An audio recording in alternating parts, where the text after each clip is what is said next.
So, I wanted to talk about transitioning from competition into training again and how to prioritize your goals after competition. The specific situation I will be talking about is an approach that I took with my training partner Megan. She had done two multiply meets within close proximity to themselves. Um, she basically did a multiply meet, took a very, very short deload, I believe was like a week or two, and then she went right back into a peaking prep for another multiply meet. This took a toll on her body. It presented some issues in the form of her lower back, her hips, um, her glutes, her lats, her elbows. Like, she accumulated some wear and tear, and we needed to address some weaknesses and some not injuries, but things that could lead to injuries if they were not taken care of. So, the most important thing that we needed to do with Megan was to deload her spine and calm her CNS down. That came in the form of a hard 2 week deload to where she only did cardio, um, flexibility, mobility, and core work. And that was about it for about 2 weeks. And that was followed by a 6 week hypertrophy phase.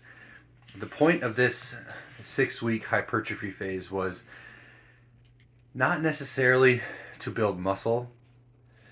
The point of it was giving her something to do to where she could still train hard and satisfy, those urges that we all have to go to the gym and train hard. But priority one was deloading her spine. I thought it was very important after coming off of two meet preps back to back in multiply, which meant very heavy squats, giving her spine a chance to deload. And for whatever was going on in there, give that a chance to heal up. So, in this 6 week hypertrophy phase, A, she got to train hard, and B, she got to work on the issues that she accumulated with her lower back, with her hips, with her glutes, with her elbows, with her lats. We did something called monster sets, which I got from my very good friend Christian, which he in turn got from Milo Sarcev, a world famous bodybuilder from the 90s. Monster sets consist of however many exercises you want to attribute to your monster set. I chose 5 exercises. I feel like it gave us enough opportunity to hit all the muscle groups that were necessary, and it wasn't going to take her so long. So, what a monster set is, you take 5 exercises, you put them in order 1, 2, 3, 4, 5. So, set 1, you do that exercise. Set 2, you do exercises 1 and 2 back to back. Set 3, exercises 1, 2, 3 back to back. And you do that until you get to the 5th exercise and the 5th set, to where you are doing 5 exercises back to back to back to back to back. And then once you hit that 5th set, you work your way back down. So the 6th set is exercises 1, 2, 3, 4. And then exercises 1, 2, 3. And then you follow that back down until you do the first exercise all by itself. This was followed by a core movement and followed by a cardio movement. This really seemed to help physically and mentally. Megan had a 4-day split. I believe the training days were a leg day, a back day, an arms day, and a chest and shoulders day. If you're interested in doing monster sets, you need to pick your rep ranges according to where they fall in order. For example, your first and second exercise, you can get away with a little more weight because you're going to be doing them fresh. Exercises 3, 4, 5, you need to be a little more conscious on the weights you use because you will going to be doing those exercises having done 3 or 4 exercises before that, so you are going to be taxed. I liked to keep the rep ranges ranging from 12 reps all the way up to 30 reps on some of them. This helped tremendously because Megan still got to train hard. Uh, a side effect from that is she put some inches on. She measured herself in specific body parts, arms, chest, thighs, stuff like that. She did all that measuring prior, and then she measured after the 6 weeks, and she had put on some inches in those areas. So we accomplished the goal of deloading her spine, addressing her issues that weren't injuries but could lead to injuries, and she put some inches on. So that was very successful. This was followed by 1 week deload, which was 50% of her previous raw numbers, 50% 4 sets of 5, and then accessories. So after that week deload, we went into what I call the acclimation phase. And I understand other programs use the word acclimation. It might not mean what I'm saying it is, but I'm not using it based off anybody else's program. I'm using it because the word acclimation, to me, I'm getting her reacclimated to the main lifts. So when I say acclimation phase, I'm not referring to another program. I'm referring to what we did specifically for Megan. The whole point of this was to get her reacclimated to the classical lifts. But I was very specific that I didn't want to go from, 2 weeks off, 6 weeks hypertrophy, which included no bar in hand, no bar on back, right back into the classical lifts, like right back into the hard grind. I did not want to send her back into a hard grind. The purpose of this next 6 week phase, this next 6 week block that I call the acclimation phase, the whole point of it was I wanted to reintroduce the classical lifts, but not completely. For example, instead of doing a regular squat, she did a box squat. Instead of doing a regular bench, she did a close grip bench to a one board. Instead of doing regular deadlifts, which is sumo for her, we did a conventional block pull because she needed a lot of work on her rear chain, and we didn't get a whole lot of conventional done in prepping for those two meets. So I wanted her to come close to the classical lifts, but not actually doing the full classical lift, not giving her all that stress on her body that if you just return right to the classical lifts, right back into that wear and tear. I did not want to do that. I wanted to ease her back in. I wanted to give her enough exposure to the classical lifts, but I didn't want to completely expose her. We just wanted to gradual descent from hypertrophy back into the classical lifts, kind of. Another component to this easing her back in, reacclimating her, is that we did not do straight weight. For squats, bench, and deadlift, we did chains. Let me see here. For deadlifts, we did 40 pounds of chain. For squat, we did 80 pounds in chain. And for bench, we did 40 pounds in chain. My reasoning behind this was, again, I did not want to just throw her right back into all the stress you get from the classical lifts.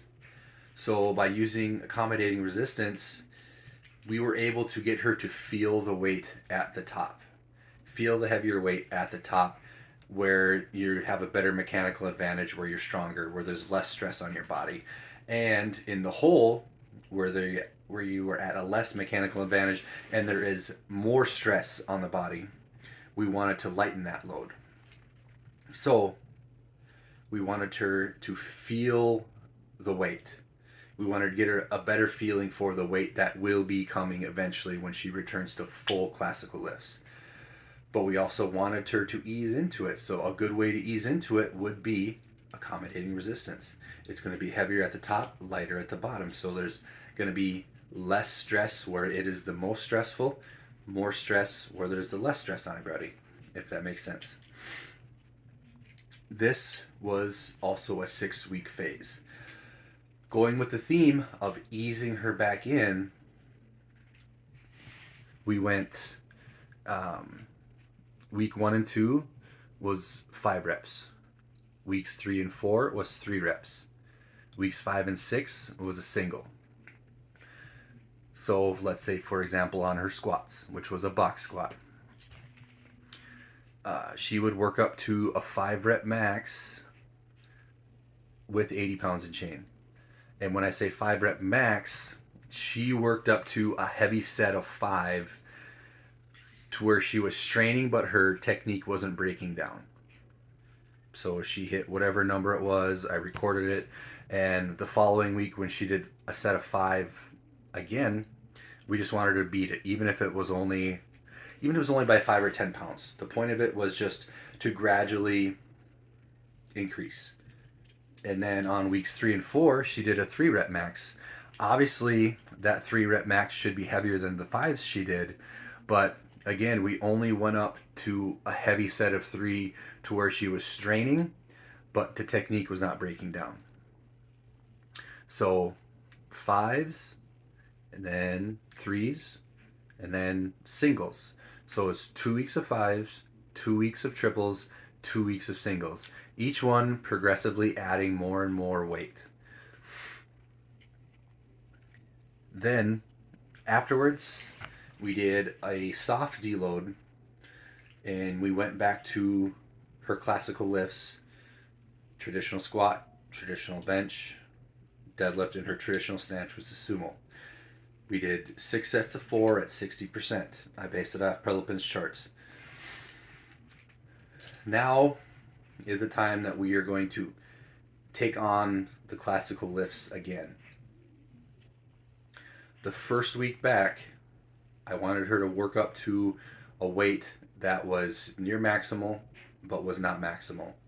I gave her the option to do singles or doubles, whichever felt better. I just wanted her to work up to a heavy weight where she was straining, but not maximally straining. And if she felt better doing doubles, a heavy double, or if she felt better doing heavy singles, that was up to her. She had chose to do doubles for that first week back. So she worked up to a double that was a strain, but not maximally. The following week, go time. We are going to max out on singles. We are going to hit a new gym PR. That is the goal. So the following week, she hit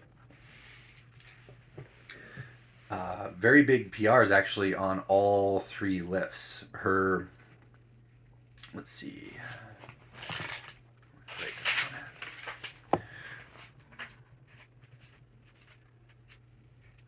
Bear with me. Her previous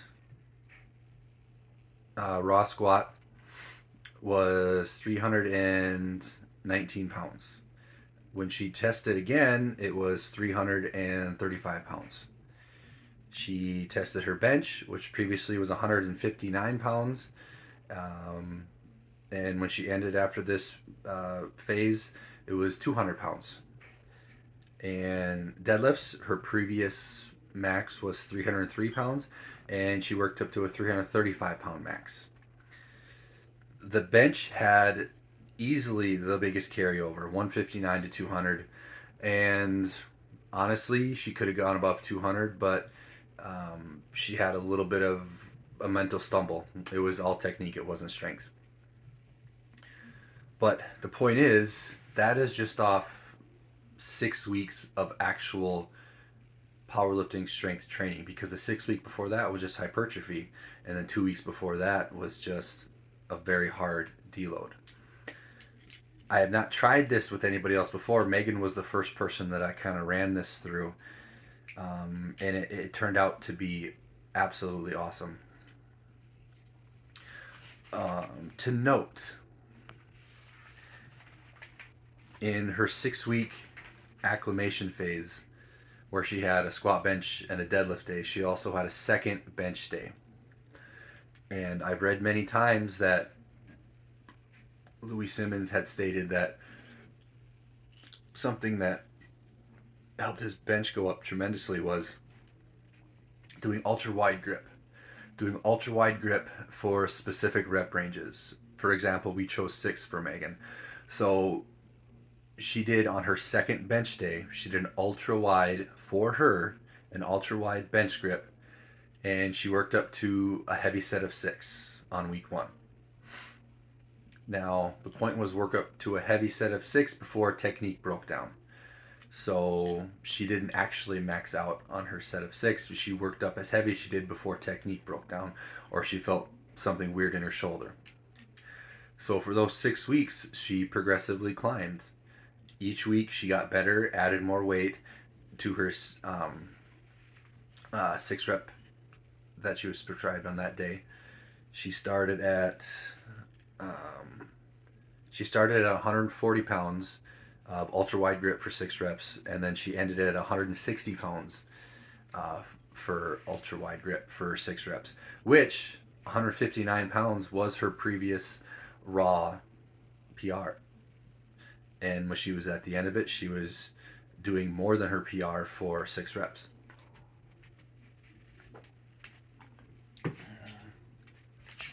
Now is the time to start reintroducing full-blown conjugate training. The whole point of the last 6, 12, 14, basically 16 weeks, the whole point of the last 16 weeks was to slowly build her back to the traditional lifts while taking care of weaknesses, imbalances, and not injuries, but things that would lead to injuries if not gone checked. So now it is time to start her regular full-blown conjugate training. She's getting back into gear. She has not been in gear since her meet in July. And she's also converting to briefs with a canvas suit. Deadlifts will be the same, bench will be the same, but she is leveling up in her equipment. So the next, let's see, she has a meet in mind, April 15th. She plans to compete the Women's Pro-Am on the amateur day if she gets in. If anybody's done the Women's Pro-Am, they know that fills up immediately. As soon as it opens up, it fills up immediately. So the goal right now is to do the amateur day if she can get in. And that's in April.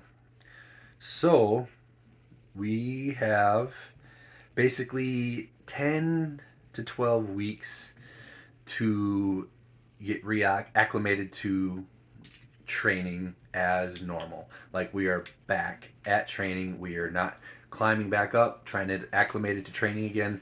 We are back, gas pedal, learning that new gear. But this was just an example of how you can go from a competitive state and then reacclimate back to taper back up to training. This worked amazing for Megan. She put on a lot of muscle. She put on a lot of strength, and most importantly, a lot of confidence.